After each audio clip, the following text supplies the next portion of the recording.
Sir जी, आम का season शुरू है। आम को कैल्शियम का कार्बाइड से पकाया जाता है। क्या अमीनी साहब बता सकते हैं कि ऐसे फल खाना नुकसानदेह नहीं है? केले और आलू बुखारे को भी केमिकल से पकाया जाता है। जज़ाकल्लाह। ये है कि यूके की हुकूमत ने तो बैन कर दिया है कि तमाम ऐसे जो केमिकल्स वाले आते हैं फ्रूट जिनको केमिकल लगा होता है वो यूके में तो नहीं आते आजकल। तो इसलिए केला जो एक तो वैसे भी उसको पकाने की ज़रूरत नहीं पड़ती इतनी देर, क्योंकि ये रूम टेम्परेचर में खुद ब खुद पक जाता है। आम को पैल डालने की ज़रूरत पड़ती है, उसको हीट करनी पड़ती है। वजह यह है कि इसमें रिच पोटाशियम होता है, ये सूरज की रोशनी में ही निकलता है और वरना ये ख़राब हो जाता है। अगर इसको ट्रैवल करना है और ट्रैवल करते वक़्त इसको कच्चा उतार लिया जाता है।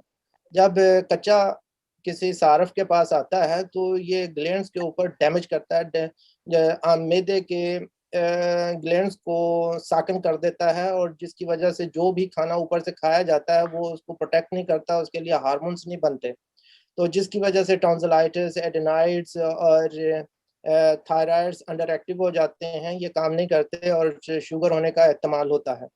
तो लिहाजा जो पोटाशियम होता है जो ऊपर लगाया जाता है, जो वो आप उसको धो लेंगे तो उसका असर खत्म हो जाता है। वो आपने कौन सा उसको चूसना है, उसको अच्छी तरह वॉश कर लें, वो निकल जाता है। सदियों से ये इस्तेमाल हो रहा है, इसका इतना बड़ा इसका नुकसान नजर नहीं आया। मगर अगर हम इसको वैसे देखें कि इसके ऊपर पोटाशियम लगा हुआ है तो वो फिर आपको नुकसान देने का, अगर बच्चा कोई उसको धोए बगैर खाएगा, आपकी जिंदगी में जितना पोटाशियम है आप पता नहीं कितना खा जाते हैं। जिस तरह आप डिश वॉशर के ऊपर ट्राइसोडियम फॉस्फेट लगा होता है वो आप खा जाते हैं इतनी चीज़ों में। जो आप सलामी खाते हैं उसके अंदर पोटाशियम, वो पोटाशियम सल्फेट लगा होता है, उसके अंदर डालते हैं।